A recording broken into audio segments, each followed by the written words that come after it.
Hello, my lovelies. How are you? Happy Tuesday. I hope everybody is okay. I hope everyone's well. I'm freezing. The sun is actually out, but I should have put more clothes on this morning. I'm going to grab a cardi before I go back over the shop. But it's at least it feels like a spring is on the way. It really does. We're going to do... So we did a little impromptu raffle. 23 minutes it sold out in. 23 minutes. I mean, crazy.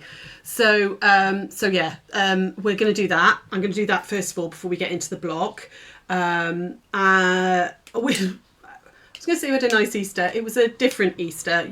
You may have seen on the Gigglers that Sarah put a post that she lost her mum this week rather suddenly. So please be gentle with her on Thursday. Although she's coping very well, bless her.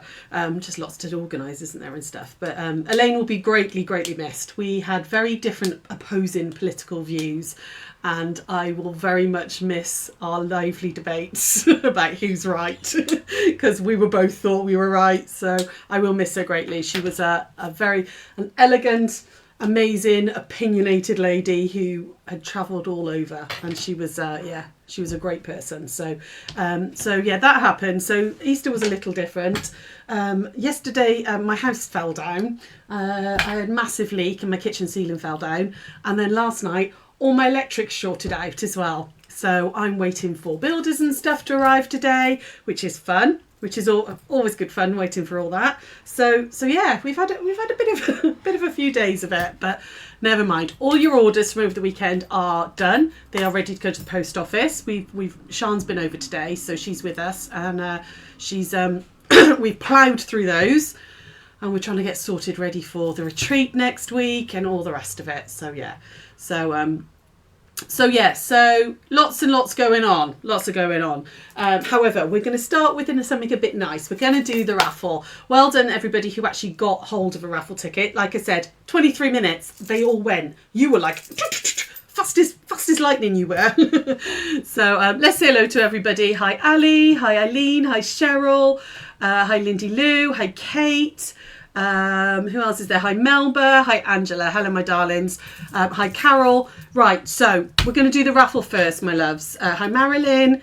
Sarah Jane's just finishing trimming your quilts, Marilyn. They're ready for you. You made it home. Brilliant. Hi, Carol. Hello, darling. So, right, let's go over to the overhead. Ignore all this nonsense. We're going to do the block in a minute. We're going to do the raffle. Okay, so we went with food this time, kitchen essentials, and like I said, it's sold out in literally minutes. It was crazy. We should do them more often because you all want them. I forget to say to Sean, put a raffle on. So kitchen essentials, it's all filled out. I'm going to scratch it off. Let's see who's won. So as always, I'm going to tease you a little bit. We're going to go around the edges and scratch this off. Get rid of that bit. Ooh, maybe there's not one under there. Maybe nobody won. Ooh, I can see something. Okay, it is soup. Here we go. So soup is the winner, and soup is Sarah Parker. Sarah Parker, you had soup, love. Well done. I will be in touch. There you go. Hi, Carolyn. I'm here with Sarah Parker on a flying visit. Sarah Parker, you won, my lovely, with soup. Okay, we will get that. Well, we'll be seeing you at the retreat next week, so I'm not going to post it, darling. I'm going to bring it with me, frankly, and save the postage. She's just gone bonkers. Oh, bless. I don't think you've ever won, have you, Sarah? So, lovely. So, yeah, well done. Congratulations, Sarah. Thank you to everybody who joined in. We will do another one again soon because you guys love them. So, there we go. Congratulations. Right. I'm going to come back over here a second, just for a moment. So this is going to be a little bit stranger today because this is to hopefully help. I think it was Jackie. I promised I'd go through diamonds with you. I'm hoping this is what you were trying to explain to me. This is what you wanted me to show. But diamonds are a really, really lovely way of add in borders and stuff. If you're doing, say, a Lone Star, you would use this technique. Things like Mariner's Compass and all, you would use this technique as well. But they also make beautiful borders. They go together really, really nicely. I'm going to do a very small version just to show you what you need to look for. And then, but you can, well, I'll go back over it and we can talk it through. Okay, so now how I do diamonds, I'm hoping this is going to help, Jackie, because this was just for you basically. So she was asking about how, like, excuse the fabrics. I know they're quite dark, but I'm literally using up scraps of bits. You know, I've got salvages and all sorts on there. I thought I don't want to cut into beautiful, beautiful fabric just for a little thing like this. So, oh, there we go. So I'm just go with the method, not necessarily the fabrics. All right, I'm using random bits. I would make these with a strip set, okay, which is what you would do with a Lone Star, okay. But if you're just putting like individual diamonds together, no matter what size they are, this method also works. You also need to think about how this goes together. So I'm going to just put 3 together. So I've just cut 2.5 inch strips out of scrap, okay, and I'm going to put these 3 together like that. You can make these any size as long as they're always the same size. They could be 3 inches, 3.5, 4, 5. They could be 8 inches if you want. You can make massive diamonds. It doesn't matter as long as they're all the same size, guys, okay? So I'm going to make this little strip set and then show you where we go from there. So nice and simple, right sides together, 1/4 inch. I'm just going to sew these bits together, okay? That's exactly what you're having problems with. Brilliant, Jackie. I'm glad. Hopefully this is going to help then, my darling, all right? This is what I'm hoping, you know, because sometimes, I know we always say it's a block, but, you know, sometimes the technique and trying to do this is, it's useful, isn't it? Hopefully it's useful to all of you. You know, if you don't know these little tips and tricks is what I'm trying to say.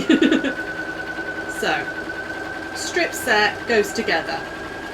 This is like I said, particularly useful if you are doing a Lone Star quilt, okay? But I do think this makes amazing borders as well. So I'm just making a little strip set, okay? And normally on a pattern with diamonds, it'll tell you to make 2 different strip sets so that or sometimes 3 or 4 or 5. It can be all sorts of different ways, you know, however many to put together. And it's not always 3 strips. Sometimes you have to put 5 strips together. Sometimes it's, you know, 8, 10, 12. I'm just doing this for the technique, okay? So always refer back to your own pattern, all right? Okay, and then we're going to go back over to the overhead. So I've made a little strip set like that. And I'm just going to press this out. Okay, like that. There we go. Okay. Now, oh damn it! I should have done them a different colourway. Never mind. We're just going to have to work with it. Okay. So I've made 2 different. You can see that this is black and navy. I should have put the pink in the middle or something, but never mind. Just go with it, guys. Okay. Normally you have to make sort of 2 different strip sets for diamonds. Otherwise, you get fabric sat next to each other. But let's just go with the flow. Okay. First thing you want to do is you're going to cut them at 60 degrees, all right? So let's talk through our ruler. You need, let me get a piece of white paper. You need a ruler, okay, that has a 60-degree line on it and that the line goes off the 0, 0, okay? So if this is like 1, 1, 2, 2, off the very corner where 0, 0 would be. You can buy rulers that are 60-degree rulers and stuff, but if you've got a ruler that has these markings on them, they work brilliantly. So if I show you this one, this doesn't work as well for me because, can you see my 60-degree line doesn't come off the corner? I don't know if you can see that, guys. Can you see this 60 here? It doesn't come off the corner. It's a real pain, this one, to do this method with. You want a ruler. It doesn't matter what one it is. Hang on, let me just grab this one. You can see this one, the Millard one. My 60 comes off the corner. That's what I'm looking for, okay, is that. So it doesn't matter what ruler it is, just make sure the 60 comes off the corner. You're going to line that 60-degree line up along. Now, very often with the strip sets, they'll stagger them. They stagger them so you don't have as much wastage. I'm just using scraps, so I haven't bothered with that. But you can stagger it, okay? And what I'm going to do is I'm going to put the 60-degree line along the top, and then I'm going to move it back. Hopefully you can see what's happening. Just move that up a little bit, like that. And I'm going to move it back so I've got as little wastage as possible. This edge here is going to hit the corner, like that, okay? So can you see I've got my 60-degree line along the top, and then this is hitting the corner. This piece under here is going to be wasted, but don't worry too much, okay? Like I said, I'm not worried because this is just scrap. Cut that off at the 60, like that, okay? And then whatever size strip you've started with, so this was 2.5, you want to cut that from this edge. So if these had been 4.5-inch strips, I'd be cutting 4.5. But they were 2.5, so that's what I'm going to cut. So I'm going to line my 2.5-inch line like that, and I'm going to cut myself strips along. Okay, so 1, 2.5, like that. There we go, 2, and you would just work along your strip set. So that's what I was saying, it doesn't matter what size your strips are, as long as you cut it that 60 and then cut the same width along the strip set, you'll get diamonds, okay? So they look like that to start with. I'm just going to cut some more off this other colourway, although stupidly I should have done it a different set of colourways. So 60 degrees there along the top, move it back, move it back, move it back, like that, and I'm going to cut a couple from there. Ooh, so 1, 2. Hopefully, Jackie, this is what you wanted, my lovely. This bit is relatively easy. It's the when you join them together, how to get them all to nest. There's a trick with it, so we're going to do that, okay? And then, so how have you all been? Did you all have lovely Easters, my darlings? Did you do, are you all full of chocolate? Did you do Easter egg hunts? What did you do? Anything interesting? So, I've got 2 different sets, okay? Like that. Pretend that's that way round, so at least they look a bit different. Okay. I'm going to use 1 from each to start with. Sorry, 2 from one and 1 from the other. Okay, and I'm going to do them like that. Can you see I've got that bigger diamond is then starting to happen. Sorry, the colour is really bad. I should have, these are different colours. I should have used different fabrics for the second set. But you get an idea of how it's going to build. Now, you always need 3. If you've got 3 in the set, strip set, you would need 3 to make your diamond. If you've got 4 in your strip set, you'd need 4 to make your diamond, etc, etc. I'm hoping this is all making sense, guys. You're all gone very, very quiet, so I'm hoping, shout if you've got any questions about this, okay?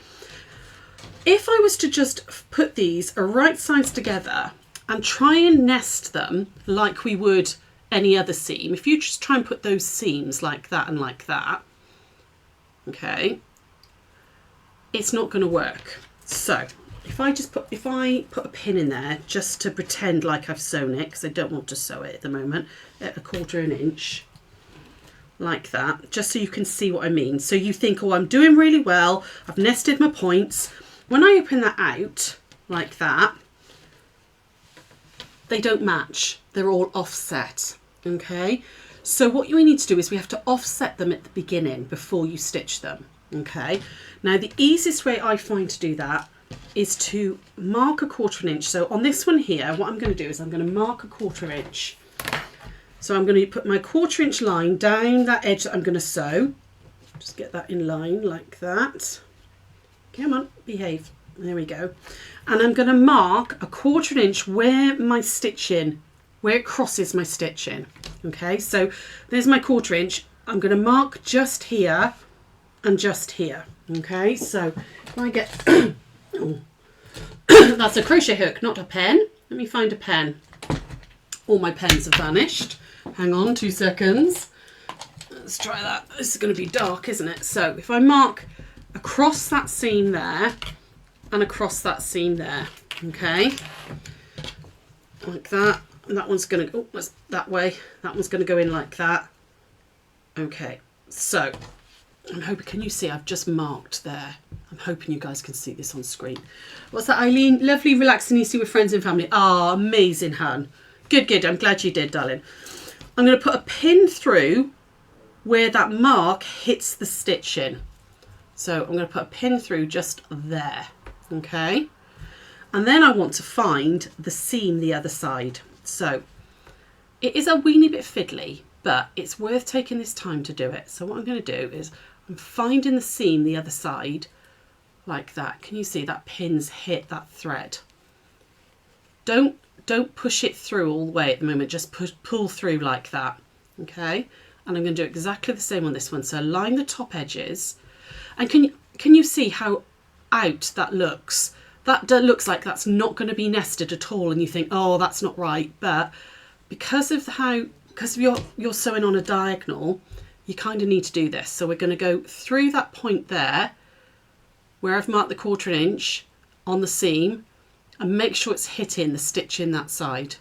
Okay, once I've got those in and they're both right, you would then, if you were using more strips, you'd work your way up through. Okay, so we're going to do that one and that one, and I'm going to stitch down there at 1/4 inch. Okay, so over we go, back over here, and then stitch down 1/4 inch. I had a very, very busy few days, so I did a lot of stitching. We were away in Amsterdam last week, but I did a lot of stitching on Tuesday, Wednesday, Thursday when I was back. I got the French Roses sample almost finished. I got the retreat quilt finished. I got sample for Hachanda and retreat finished. I was very industrious this week. Okay, so I've stitched down like that. Oh, it's moved. Right, okay, so that didn't work because it moved. That's because I was reading the comments, so I didn't look at what I was doing at all. The bottom one totally moved. Right, let me just take that out. Here's me going, it's really easy. Well, it is if you concentrate. Okay, try again. Right. Try again because I want these right. Make sure that I've got that 1/4 inch right in the right place. There to there. I haven't actually, it was a little bit high. Again, let me just make sure that that's right there. Right there. Mark those there. That's better. Look how far off I was because I moved my ruler. Let's do this again. Okay, so point through there. On the right place this time and point through there. Make sure that those are lined at the top. It hasn't moved, that's better. It moved. There we go, like that. And pin, point through there. And I can feel it, there we go, that's much better. Right, we'll restitch that. Right, and I'm going to actually look at the needle this time and concentrate and not watch the screen. Okay. Sorry if you're commenting, but I can't read it at the moment. I'm having to concentrate. That's better. I could see it hit the 1/4 inch mark. Make sure that's realigned there. That's better. Got it. And then over we go like that. Oh, there we go, that's better. And now your points have joined up properly. You haven't got that offset like I showed you. If you did that, if you just sewed down 1/4 inch, it would be offset like that, where now they've nested properly. So let's do it again on this one so I can get it right. 1/4 inch, so 1/4 inches there and there. I know it's a bit difficult for you to see on screen because I stupidly used two darker colours, but hopefully you're getting the idea. So I'm going to go through where that's hit there, and it is a bit like I said, a bit fiddly this. So let's get that pin in there. If it helps, draw 1/4 inch on this side as well. You know, that's something you can do too. is draw 1/4 inch both sides. There we go. And then let's get that one in. Remember, these are bias edges as well, so don't pull and stretch them too much because that can happen very, very easily. Oh, see, that one's nowhere near. So I've put that through there thinking it was right, but it's nowhere near the seam. So I need to just adjust that. There we go, that's better, until I've got it in the right place. And then we're going to stitch all the way down there again. So, is this making sense now? Hopefully it is, lovelies. Hopefully this is doing what you needed it to do. So sometimes patterns will tell you to offset them, and this is basically what they mean, is to offset it. What's that, lovely? Not tried that way yet. If you're joining single diamonds, i.e. strip sets, do you drop down 1/4 inch? Yes, I still do, lovely. I still absolutely do. I'll show you now. I'll just do a single one for you and and show you. Okay, there we go. Like that, and my points are in. And then you've got your bigger diamond, okay, that looks like that. And where's the other one? There it is. You can see. You can then put sashing in between these. You can join them in rows, put a sash in between them, you know, like that. And all sorts. They make really interesting. Oh, sorry. There we go. I was over here. It didn't click through. Hopefully I'll be over here now. There we go. So yeah, so you can then put sashing in between them. You can do all sorts, you know. You can sash them up before. There we go, like that. If I do that, you can put sashing in between them. They make beautiful borders and stuff. You can then sash along the long rows, and you basically do it like you're putting something on point. So you add them all the way along, and then you add half ones in the ends. Jack has just asked about joining single ones. We can do that really quickly. Let me find some scrap fabric. Let's cut a couple of.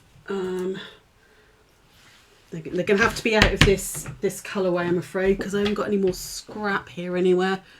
Got any of the pink? Oh, I can actually just cut one off here. Hang on, if I cut another one, and I'll just unpick them quickly. That would be the easiest way to get the single ones. Okay, let's just cut that, and 2.5, 2.5. There we go, there. Right, let me just unpick this one very, very quickly. So depending on, Jackie, what your pattern says on how you're doing it, are you joining 4 diamonds to make a bigger diamond, or are you joining more than that? What is it?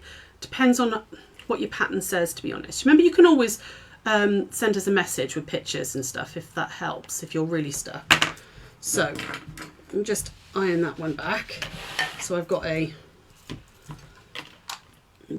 we go, there's 1 diamond there. Sorry, 2 seconds. I didn't realise you wanted singles, lovely, because I could have cut some ready, but you're just going to put up with me 2 seconds just unpicking these a minute. There we go.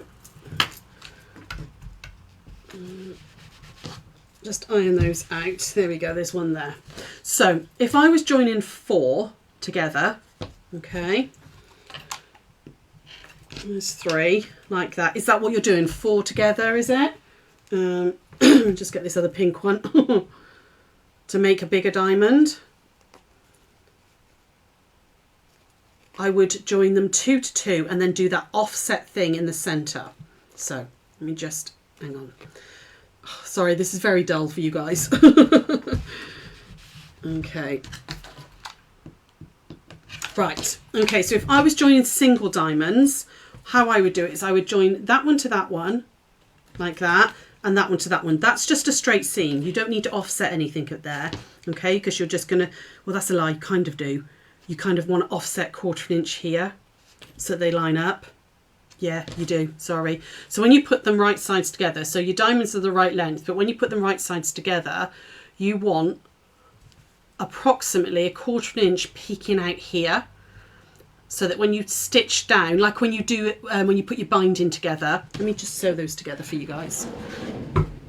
Sorry, this is like, it's not very interesting for the rest of you, but hopefully it's helping Jackie. So I'm going to stitch down that one, and you want to offset them by just 1/4 inch here and there. so that when you open them out, there we go. Hopefully this is useful for the rest of you as well. There we go. There. Right, okay, and then open them like that. By offsetting them, ignore the dog ear, because you would just snip that dog ear off. Once you've snipped that dog ear off like that, okay, you've got a nice straight line. Okay, snip that dog ear there. And then, they've gone the wrong way around now. But you would then offset that. So when I put these together, you're going to measure down 1/4 inch and move it over and pin it just like we did with the strip sets. So you can do individual ones. Join these first and then right sides together, measure down 1/4 inch, find that seam. I'll do it for you. Hang on 2 seconds. I'll do it that way so it makes more sense. So measure down 1/4 inch off that seam and mark it like that. Pin through there. So pin through from there through to find that one there, like that. Make sure those tops are aligned. There we go. If I just quickly sew that down, hopefully you'll see that that works. Okay. All mixed strip sets and singles to script larger diamonds. I'm hoping this works. I hope this is how I would do them, lovely. Okay. Like that.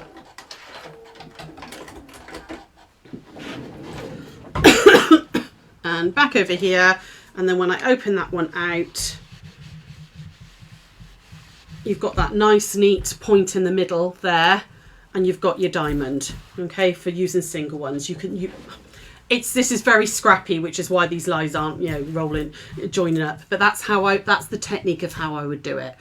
Hopefully that helped, and hopefully that'll help you guys if you're doing a Lone Star or something, or just making diamonds, which I think would look great for a jelly roll, to make up diamonds. And when you've got them in different colours and you can add them in rows, they make really beautiful patterns, particularly if you're going to put some sashing in between and stuff. They can make some really beautiful blocks. You can also, with this, make herringbone as well. Can you see by doing that? You can make like herringbone patterns. You cut one side one way and one side the other way, and you can get really beautiful herringbone patterns, and then tumbling blocks and stuff. Okay, so you've got all sorts then happening with your tumbling blocks and things. So there's lots you can do with that. Okay, in fact, this looks really great if you use the same colours here, like that. It looks like almost like a Rubik's Cube and stuff, which works really, really well. Okay, so bit of a strange one today, sorry. It's more about a technique on how to do them. I'm sure the rest of us will need this at some time in the future. Brilliant. Oh, thank you. Yeah, it's one of those things that diamonds pop up, and particularly for tumbling blocks and stuff, it's a really nice method to have a little go on. So hopefully, who's that still in London? Who's still in London? I missed that. Heather, hi, lovely. Still in London, great to touch you. Oh, yeah, thank you, darling. Yeah, so anyway, that's that for today. Well done to Sarah Parker for winning the raffle. I will be back tomorrow at 7, and I'm going to show you, it's like a version of Prairie Points, but much fancier. It's a really beautiful way to add some texture and dimension into a quilt border, or just any quilt cushions, all sorts. So we're going to do that tomorrow, and then Sarah will be here on Thursday. Right, that's it from me, my darlings. Take care. I'm going to go and carry on with all your orders and getting ready, catching up with all the rest of the stuff. And I'll see you real soon. Bye.